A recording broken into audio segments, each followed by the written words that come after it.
மேகதாதுவில் அணை கட்டும் முயற்சி உடனடியாக நிறுத்தப்பட வேண்டும் என உயர்கல்வித்துறை அமைச்சர் விஸ்வநாதன் வலியுறுத்தியுள்ளார்.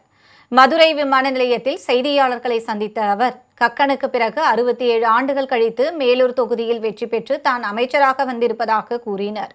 ஆளுநரை எதிர்கொள்ளும் துணிவு தனக்கு இருப்பதாக குறிப்பிட்ட அவர், மேகதாதுவில் அணை கட்டும் விவகாரம் தொடர்பாக காங்கிரஸ் கட்சி தனது நிலைப்பாட்டை ஏற்கனவே தெரிவித்திருப்பதாகவும் அந்த முயற்சி உடனடியாக நிறுத்தப்பட வேண்டும் என்றும் தெரிவித்தார். மேகதாதுவினுடைய நிலைப்பாடு என்பது காங்கிரஸ் கட்சி கடந்த காலங்களில் மிக தெளிவாக சொல்லியிருக்கிறது.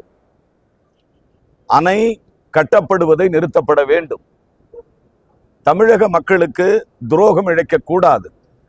அதில் காங்கிரஸ் கட்சியினுடைய அமைச்சர் என்கிற முறையில் நானும் தெளிவாக இருக்கிறேன். மாண்புமிகு முதலமைச்சர் அவர்களும் தெளிவாக இருக்கிறார்கள். இதில் இவ்வளவுதான் எங்களுடைய பதில்.